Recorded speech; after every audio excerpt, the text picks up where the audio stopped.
Hello. In this clip from our Justia webinar, Podcasting 101, Advising Clients in Pre-Production, Production, and Distribution, Alexia Bidet will walk you through the different types of clients and agreements you may have to work with as a lawyer within the podcasting industry. If you want to see more Justia videos on law practice and legal marketing, be sure to subscribe to our channel. So the different types of clients and agreements, and just before we get into that, I wanted to, I like this slide here, and often when I talk about podcasts, I talk about the rights layers. Sometimes it's, you can look at it as like a pie or like this, a chart, because I think it's important to visualize it this way, to remember that in the agreement, just saying who owns the podcast is not enough, because what does that mean, right? The podcast is a bunch of things. There's the pre-existing content. So potentially, is this based on a book? Do you have the rights to whatever the podcast is based on? Then there's all the new materials, the script, everything new that gets created. Who owns that? The copyright and the recordings themselves, those files, who owns them? And the RSS feed is very important, because often podcasts are distributed through RSS feeds. So I'm sure a lot of you listen to podcasts. It's probably ad supported. They're free. You either listen to or skip through the ads. And those are distributed through an RSS feed that you subscribe to. And that's why you get, the new episode pushed to you, notified when there's a new one.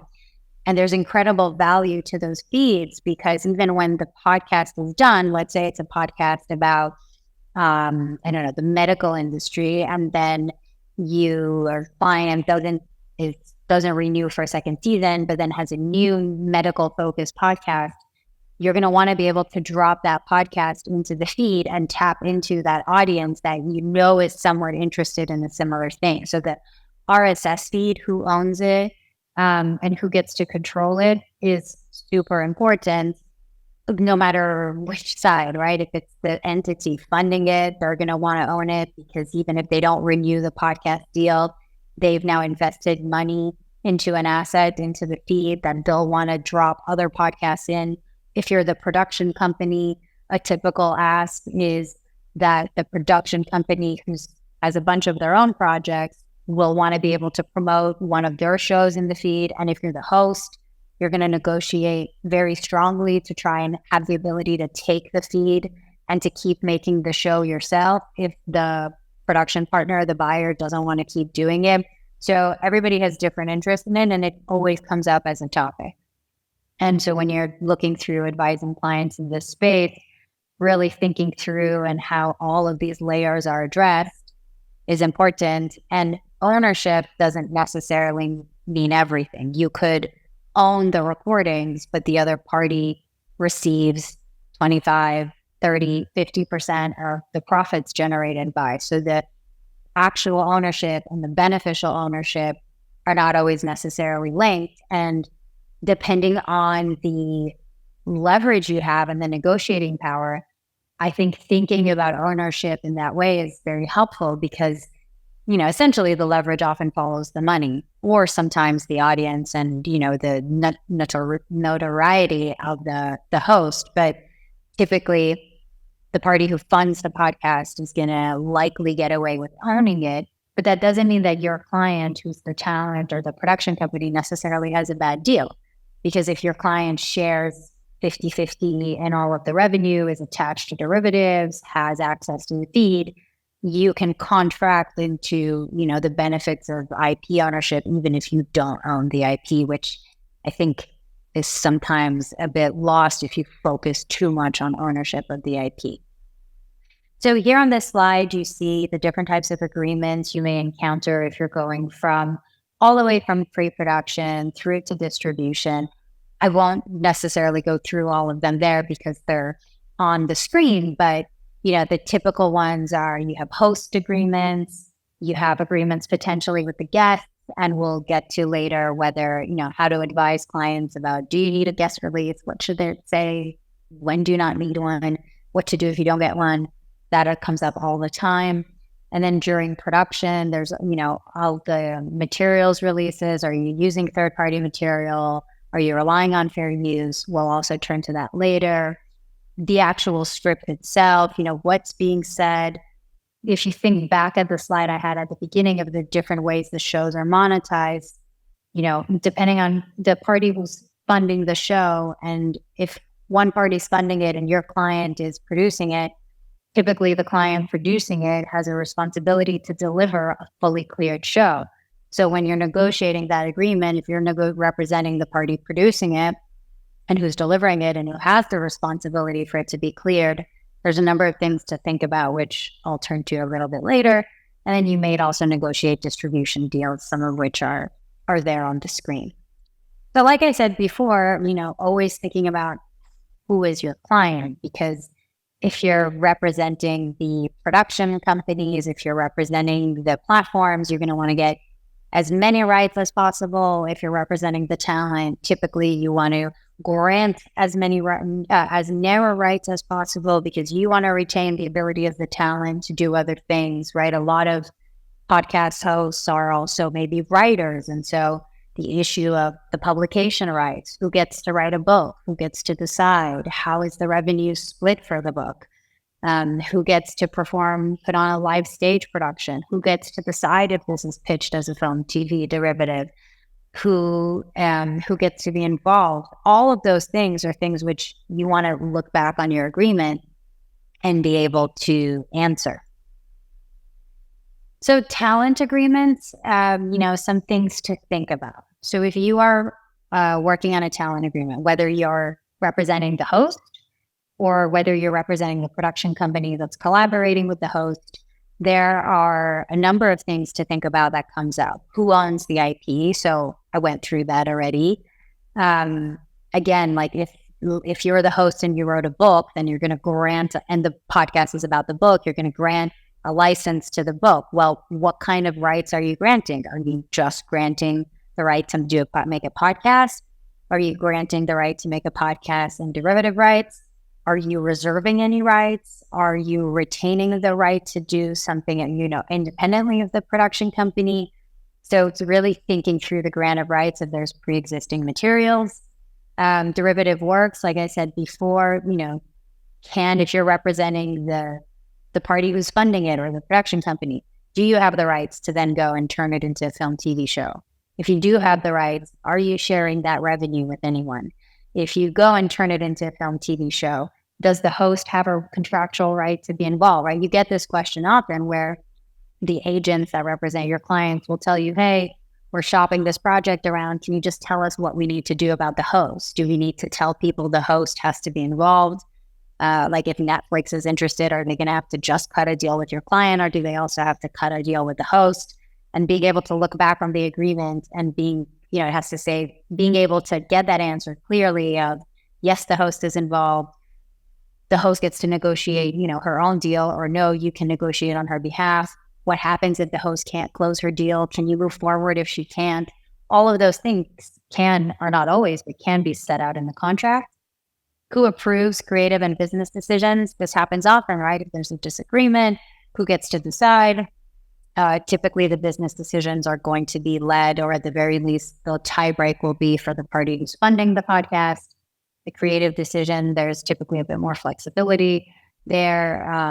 And then when you're thinking about that, the approvals, this is going back to what I said before about who has the responsibility to deliver a fully cleared podcast. So if you're representing the podcast production company that's delivering the podcast fully cleared to, say, Spotify, but Spotify has final say, what happens if Spotify and their final creative say put something in there and then somebody objects to that and sues you and Spotify? Did your agreement say that you would indemnify Spotify for that? Or did you carve out that you deliver something fully cleared, but you're not responsible for things that are as a result of Spotify's tiebreak or their creative control? I use Spotify as an example here. It could be anyone, right? But sort of like, I like to use the word thread the needle. You really want to thread the needle and think, do things match and make sense? Is the party who's responsible for delivering it in a position to make a decision and thinking through like that? who's responsible for clearing the content. You can be very helpful as an attorney, especially to your production company clients, by flagging if they're the ones who are responsible for clearing the content. That means they're going to incur legal fees in reviewing it. And have they budgeted for that in the production budget? Is the line item for legal sufficient? Based on your experience, like, should they be budgeting more, and sort of helping them with that? How are the compensation structured? So how's the host getting paid? Is the host getting a flat fee? Is the host getting a percentage of the back end? Or is the host participating in the revenue? And if you're representing the host and the host is getting 50% of all of the revenue, the profits, that sounds awesome, but how are the profits defined? Because there's going to be a whole waterfall of things that get deducted from the profits. And sometimes those waterfalls in effect mean that there's so much coming out off the top that your client's never going to see a cent, or may not, unless the show is widely successful. So not just negotiating the split, but how the net profits are calculated are equally important. Who owns the feed? I spoke about that earlier. Are there broad distribution rights? Are there limitations on how you can distribute it? Can you distribute it with a visual component? If you're representing the talent and they have an exclusive audio visual deal, then you're going to want to be careful that this podcast deal, any video component, doesn't run afoul of your client's other audio visual exclusivities. And what about renewals? What if the host wants to make a second season, but the buyer doesn't? What can the host do? Can the buyer shelve the podcast forever? Is there an opportunity to buy the show back? Is there a reversion? There's many ways to structure this. Or maybe there's not. Maybe it's just the distribution entity, the funder funds it and decides what to do, and that's that. I mean, there's many different deals. But that renewal and what to do if the production company wants to renew, what to do if the host wants to renew, and thinking through, typically the only time you reopen an agreement is when things go wrong. So actually spelling out, the most clear, very clearly what happens when the parties don't want to keep working together is a bit uncomfortable at the beginning, but is, I would say, 80% of the time I get asked the question about a contract. It's, hey, we're moving away. We don't want to keep doing this with the host. Is that an option? Or the host, asking the same question. And it's when it's set out clearly in the contract, it makes it a lot easier. So guest releases. This is something you'll be asked to advise on often, which is, I'm doing an interview show. Do I need releases for my guests?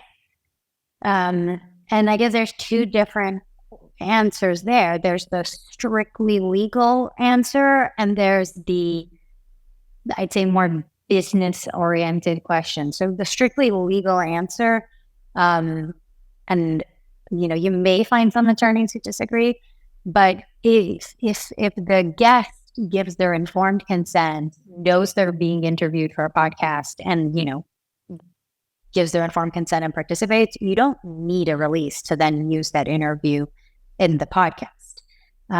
The release, the question is more, there's the implied license to include it in the podcast. The release is more, well, what if you want to do other things? What if you want to include that interview in derivatives of the podcast? What if you want to use that interview to promote other unrelated podcasts that your client does? The second you start to go outside of the bounds of what's just implied by participating in the podcast, that's where a release comes in handy. Another thing the release does is it tends to lessen the chances of the party saying, I didn't agree to this, I didn't know, I didn't realize, right? And it's kind of hard to say that if you signed a release.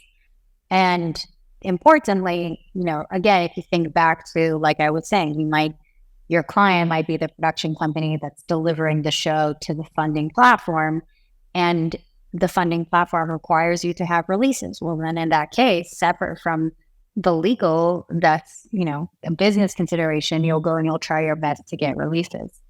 If you do get releases, being very careful there as to what kind of restrictions you agree to, because anytime you put paperwork in front of a talent lawyer asking for them to agree to their client's name, voice, likeness being used in all kinds of unlimited ways, you're going to invite a lot of feedback. And I would say more often than not, you end up with more restrictions on how you can use an interview with, high level talent when you get a release because of all the contractual restrictions you've agreed to, than if you just go ahead and use the interview, right? Often they're going to ask to approve the interview before it's released. They're going to ask to approve the use of their likeness in promo. They're going to ask for, you to agree that you're not going to portray them in a derogatory or defamatory way.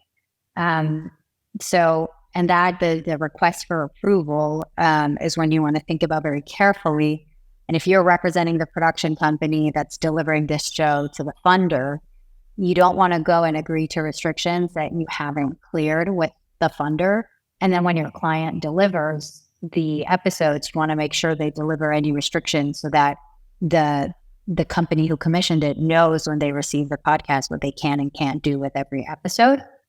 And confidentiality, depending on who is going to disclose what, you might want the guest to agree to, not talk about the interview until the show's released. So there's all kinds of things you can put in a release, and thinking about how you define the scope of what it is. Is it just for the first season? Is it the podcast as a whole? Have you defined the podcast at the top as any and all seasons? So lots to think about when it comes to guest releases. For distribution, there's distribution agreements. Like I said before, you sometimes negotiate for a distribution deal where in exchange for getting distribution rights, your client's going to receive a minimum guarantee against the distribution rights that they're granting. You might negotiate sponsorship deals for your clients where you're, agreeing to a sponsor for one episode, all episodes, being very specific. It's not just we sponsor the podcast. What does that mean? Is it exclusively? Is it the entire podcast? Is it one episode? So specificity is key. You might be licensing the podcast to go behind a paywall. If you're representing the production company, think about, now the plan is to put it on a paywall. But if you've licensed all distribution rights to an entity that primarily is a subscription website where you have to pay, that's today, right? But what happens if 6 months from now, that platform starts to distribute podcasts widely with ads, and suddenly that entity is now making money potentially by distributing ads in your client's podcast. But because you granted exclusive distribution rights to that entity and you didn't negotiate any backend, if they ever start distributing ads, they have the ability to go do that. So always thinking about when you're negotiating either distribution deals or distribution provisions in the deal, not just what is the counterparty's distribution model today, but what might it be a year from now, 5 years from now? And if that changes and I've granted broad distribution rights, have I given the client an opportunity, or at least tried for the client to participate in those other revenue streams? Thanks for watching. We hope you enjoyed this clip, and if you did, please hit the like button and subscribe to our channel for more videos on law practice and legal marketing.